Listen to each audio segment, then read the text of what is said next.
Sentir Agropecuario con el veterinario Carlos Melián por la radio que vos queréis escuchar.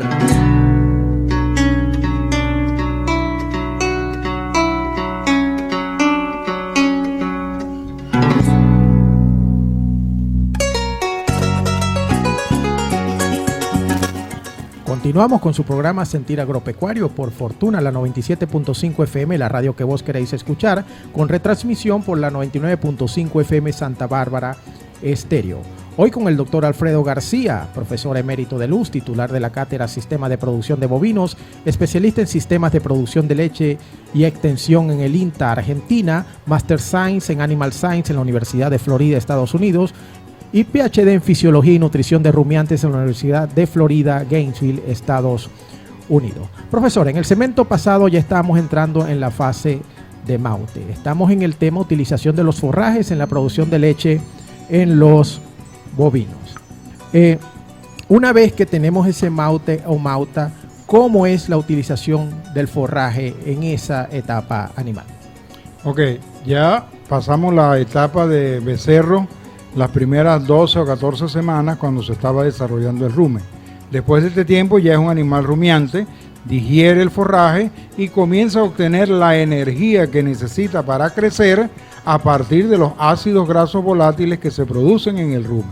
Ya dijimos que eran ácido acético, ácido propiónico y ácido butírico, siendo que el ácido propiónico permite obtener energía para crecer, mientras que el ácido acético produce menor cantidad de energía, pero que también se utiliza para crecer. Y el ácido butírico realmente pues lo que está es favoreciendo el desarrollo de esa microflora ruminal. La proteína de ese becerro va a estar dada por la cantidad de bacterias que se producen en el rumen y que una vez que el becerro las va tragando van a formar la proteína metabolizable. Y eso sigue así hasta que llegamos a la etapa de destete, teniendo siempre nosotros presente que en la primera etapa, antes del destete, la leche constituye el alimento más importante para el becerro y que debe representar alrededor del 10% de su peso vivo. Pasado esa etapa, cuando lo destetamos y entramos a la fase de maute o de mauta, nosotros vamos a utilizar el alimento más económico que hay, que es el forraje. ¿Qué queremos decir con esto? Que toda la etapa de crecimiento que viene desde el destete hasta que llegamos a la etapa de novilla va a depender del forraje. Y en ese sentido tenemos que pensar que tiene que tener un material de muy buena calidad. Es decir, yo particularmente recomiendo mucho los forrajes de Convente. Por ejemplo, Estrella, Bermuda, Pajapáez, cualquiera de estos que son de Convente y que son de menor porte, de manera que el becerro puede ingerir la mayor cantidad de hojas que tiene ese forraje. Las hojas normalmente son más digestibles que los tallos y a nosotros nos interesa que el consumo de esos animales sea básicamente de hoja y no de tallo, porque los tallos van a tener problemas de digestibilidad.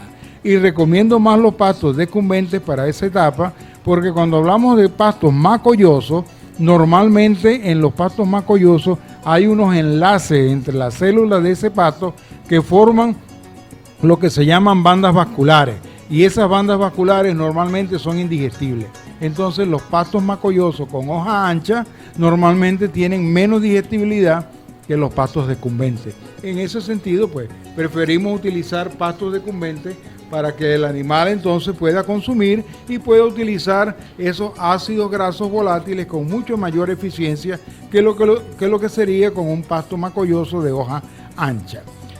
Si eso ocurre, nosotros vamos a ver que el becerro después del destete puede entrar en una fase de crecimiento acelerado y tener una aceptable ganancia de peso de 500 a 600 gramos diarios si el material que está consumiendo es de buena calidad. Siempre, amigo productor, usted debe evaluar la calidad de ese forraje. ¿Qué nos dice la calidad de ese forraje? ¿Cómo evaluamos la calidad del forraje? La calidad del forraje depende, primero, ¿verdad?, del grado de fertilización que tenga el suelo y del grado de humedad que el pasto tenga para poder producir material verde a través de la fotosíntesis. Y segundo, medimos la calidad en función de la productividad animal que tenga ese forraje. ¿Qué quiero decir con productividad animal? que usted, amigo productor, tiene que acostumbrarse a pesar. Pese sus becerros cada 15 a 28 días y ve la tasa de ganancia diaria que tienen esos becerros. Si la cantidad o la ganancia diaria de peso de esos becerros en un pasto cualquiera está por debajo de 400 gramos, ese pasto tiene muy pobre calidad. Nosotros necesitamos que esa tasa de crecimiento a base de pasto vaya entre 500 y 600 gramos por día. Bueno, ya escucharon, queridos productores, si nosotros hacemos un esfuerzo y nos manejamos gerencialmente y pesamos regularmente los animales, podemos evaluar la calidad de la pastura que estamos ofreciendo y todavía estamos a tiempo de intervenir. Esto es importante porque estamos hablando con el alimento más económico que existe, que es la utilización de los potreros y con elementos que tenemos dentro de la misma finca. No estamos hablando de sustitución ni de suplementación hasta ahora, ni ningún tipo de otra alimentación. Y en todo caso, si nosotros cumplimos esta etapa correctamente, pues llegaremos más rápido a tener esa mauta un peso adecuado para que llegue al peso del primer servicio, o ese macho en un peso adecuado para la producción por su ganancia de peso de kilos de carne. Profesor, ya terminamos la etapa de maute y mauta. Aquí tenemos dos vías. La mauta pues la vamos a llevar al peso para el primer servicio.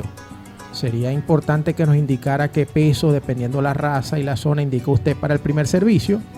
Y en el caso del macho, si va a ir a engorde o se va a preparar para torete. ¿Cómo sería la utilización del forraje en estos casos? Bien, antes de llegar a esa etapa, ¿verdad? Debemos entender lo siguiente.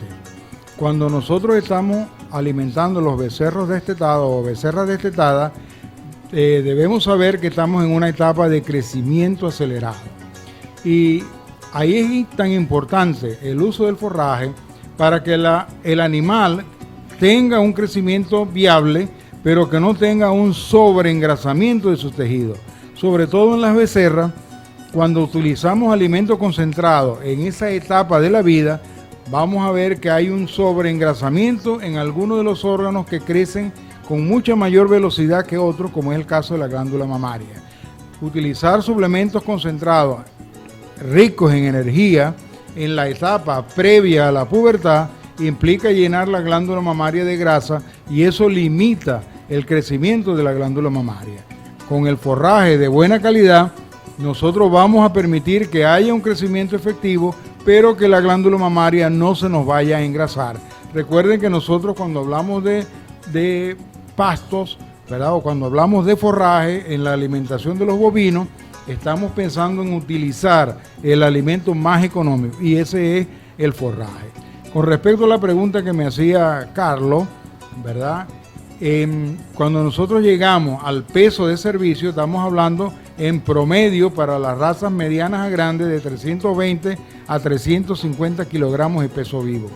Y para las razas pequeñas, entre 280 a 300 kilos de peso vivo. Ese es el peso que nosotros consideramos que es viable para servir a esos animales y que perfectamente nosotros lo vamos a lograr con una pastura de buena calidad. Repito, hablamos de una pastura de buena calidad cuando la productividad del animal nos está indicando que es efectiva. Una ganancia de peso de 600 gramos día nos está diciendo que hay buena productividad. Es decir, esa pastura es de calidad. Esa pastura no es fibrosa, no está lignificada y en consecuencia nos va a permitir que nosotros lleguemos a esa etapa del servicio. Y esa es una etapa sumamente importante porque al momento de la pubertad existe el advenimiento de cascadas hormonales. Es decir, los ovarios se hacen efectivos, se hacen activos, comienzan a producir hormonas y son esas hormonas las que nos van a decir a nosotros cuándo podemos servir ese animal o esa novilla o ese torete si es que nosotros ya queremos producir algunos machos para la cría como toro. Evaluar esos animales con peso adecuado, manejados en base a pastura, es tener éxito en la producción animal dentro de la finca. Bueno, al regreso continuamos profundizando en este interesante tema con el profesor Alfredo García de utilización de los forrajes en la producción de leche en los bovinos.